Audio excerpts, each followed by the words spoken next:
I'm Julie Legg, author of The Missing Piece and diagnosed with ADHD at 52. And I'm Gel Legg, diagnosed at 55. So why did we decide to start our podcast series? Good question. I recently released my book, The Missing Piece, which is a woman's guide to understanding, diagnosing and living with ADHD. And it was written by a woman for women going through that process. Jill and I are married. We both have ADHD. And we thought it's such a big topic to talk about, and it'd be great to hear it from different perspectives. A different being, we're in our 50s. We are not the kind of people you would typically imagine would have ADHD. It's associated in many people's minds with being young boys, something that people grow out of at the age of 18, in early adulthood. And so increasingly these days, there's more of us who are diagnosed as adults. So where we think we're a little unusual, maybe we've got some thoughts and experiences to share, and that we're at the other end of life, not quite finished yet, but we've been through our careers and marriages, plural, and bringing up children. And so we thought maybe some of our ideas we can share through these series of vlogs or podcasts might just give some insights for you guys out there who are starting earlier in your journey, or perhaps a similar age to us and coming to a diagnosis yourselves too. And I think there's a growing awareness of ADHD, and when we see it in social media and we hear more of it on the news, but I think that deeper understanding of what ADHD is, there's a bit of room for movement in there. And so we thought by opening up the discussion and being as honest as we can about our experiences, will just help continue that conversation. Indeed. And the reason we've called this ADH difference rather than the word disorder is actually the correct word. We thought on this a lot, and disorder is the correct word, but it's a medical word. It's a word which is quite cold and in some ways brutal. Anything wrong with your body, if it's not the standard way that part of your body physically or mentally should be or work from a medical viewpoint, is not in order. Therefore, it's a disorder. But we think the word disorder has quite negative connotations. So we like the word difference. For us, our brains are in many ways wired differently. We interact with our emotions and the world in a different way. Everyone's an individual. Everyone. And within our set or our world of ADHD, we're individuals just the same. We perhaps just share a set of differences that separate us from people who are not diagnosed with ADHD. And it's those differences which we'll explore in this series, and how we relate to a whole bunch of things in life. Absolutely. And as you were saying, Jill, within that ADHD arena, and we've all had very different life journeys to date, or to that point of diagnosis. But it's the differences that are actually quite similar when it comes to ADHD. And you think of those traits and how we experience them. It's very, very interesting. I've always felt different since I was a kid, but it became my norm. So while I've always been different inside my head, it was only really in the big wide world of workplace and socializing did I actually feel obviously different. And that triggered a whole bunch of challenges for me to overcome. And so, it's been an interesting journey. But since diagnosis, I think what I've come to understand is it's okay to be different, and it's okay to think differently, and at times be that oddball. It's absolutely okay. And I'm really enjoying that that perspective now. Yeah, this diagnosis process at this stage in life, and then the realization when you look back on your whole life of why things happened, why you did and said things, why you related to things in the way you did. It's a lot to unpack. And for us, it's been at least 2 or 3 years now. And in that time, you don't really unpack all of it. You don't work it all out. Maybe you never quite work it all out, because it really redefines or reframeworks your relationship to every memory you have. We've both lived happy lives and good lives and productive lives. And we wouldn't want to change anything about our lives. We live with no regrets. So we don't want to go back and, change something massive in our life, even the big mistakes perhaps we've made, or the things that have been hurtful to ourselves. But it's that difference, though, that has undiagnosed, that has guided us. It's informed our decisions and choices. Absolutely. It's a good way of putting and it, so looking back post-diagnosis to go, of course that's why I handled that situation. Or of course that's why I went right instead of left at that fork in my road, so it's great. But we're learning every day too. It's not like, within a couple of months of diagnosis, you'll have it all sorted out. You'll understand and love all your differences and they end. It's certainly not that. And we're continuing on a daily basis to, the more we chat, the more we have those aha moments. And very much it frameworks the future, not just tomorrow or next week or the next 10 years. It however many years hopefully we have. But it certainly, it changes the future, and we will now try to make choices and decisions that aware of ADHD that perhaps in the past we would have made. Now we won't make them. Now they're informed too. We just have to. We're still as spontaneous, and we're still what's the word I'm looking for? Spontaneous. Impulsive. Impulsive is the word I'm looking for. We're still just as impulsive now as we ever were.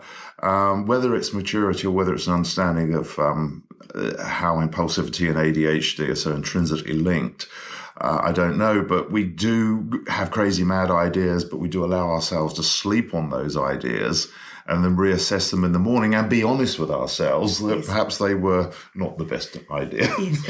And that's our strategy for our impulsiveness, if we can catch it at the right time. There are times, of course, that our ADHD glows and we are unable to stop our impulsivity, and that includes interrupting.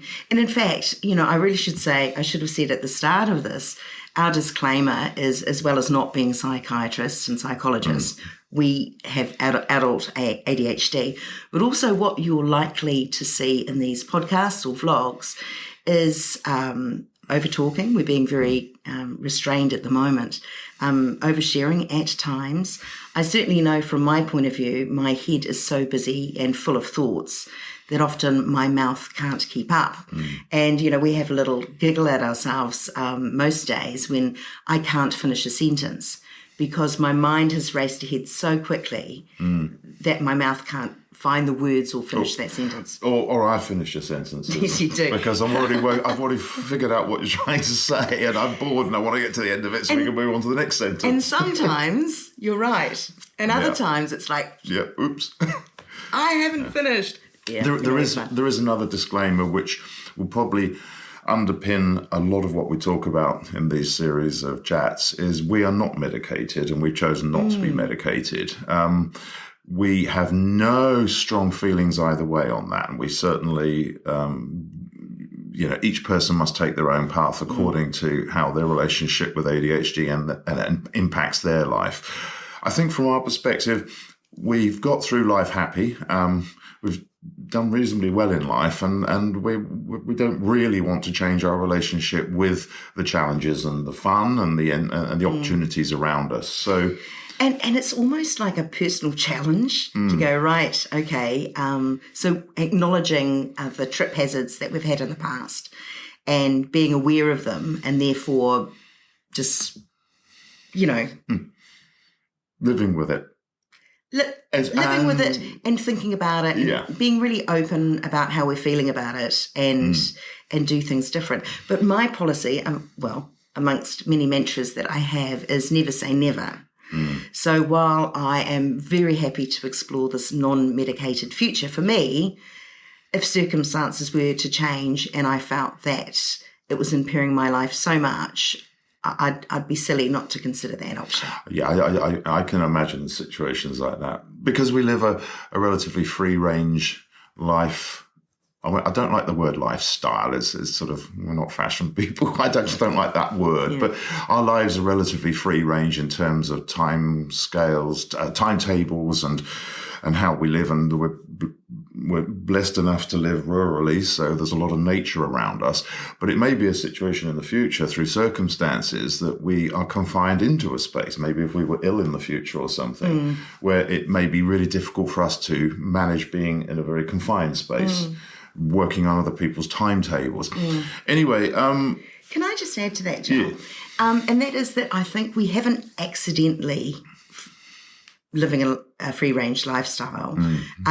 We did have lives before we met each other, but both independently, we had adapted our world to make it a better place for us. And for me, there's been many job changes, location changes, friendship circle changes, relationship changes even. Same. And it's unbeknownst to us, because we didn't know we had ADHD, we're actually making changes to make our lives better. I don't think we've sat for too long going, this is absolutely miserable. We, sometimes it's taken a year or so, but we get ourselves out of that situation. We change very quickly. Yeah. Whether it's premeditated or overly thought through, but we do change quickly. But it's being in this rural situation is not some idyll that would suit everyone. So we're not here to sell this idea that, hey, if you want to manage without being medicated on ADHD, you must move to the country and be surrounded by nature. That might drive a lot of people. It wouldn't be too good for a lot of people. It doesn't suit everyone. So, and let's talk about what we like about living rurally, because actually it's isolated. We don't have neighbours within yelling over the fence distance. We don't live near a cafe, or we can't walk to the supermarket. We have lawns to cut and fruit trees to prune and chickens to feed.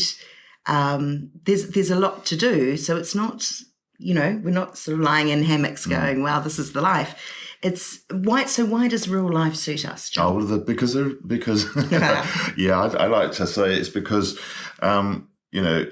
you're almost in a battle with nature all the time, trying to control nature, but you can't. Nature always controls you. And so every moment, every day through the season, you see the changes. There's something going on. It's different insects. It's different growth rates of different plants. It's different things to look after. And so you kind of get a bit of perspective. You get perspective on how you fit in the world. Now, look, that could almost be an episode, I think, entirely in itself. Yeah, absolutely. Environment. This is how we want to sort of framework this going forward. Each episode will be one or two short words. It may be impulsivity, and we'll talk about impulsivity. Another one might be masking or environment, and then each episode you can just pick and choose something that talks about a particular aspect of ADHD that at that time there might be some words in there and some thoughts and ideas that you just might help. Yeah. Or not. Who knows? So today's episode really is just introducing ourselves. It will be relaxed. We will be ourselves. And as I said, we might stumble. We're certainly not pretending to be people that we are not. No. And so you will take us for who we are. Oh, and the other thing too, of course, is it isn't always just going to be us. Jules will be interviewing various interesting folks along the way to bring other thoughts and opinions into the space. I look forward to that too. Yeah. So we'll be covering things going on now in the news. We'll be talking about all sorts of things, how we tackle certain situations, and what we're up to, because we're always up to something.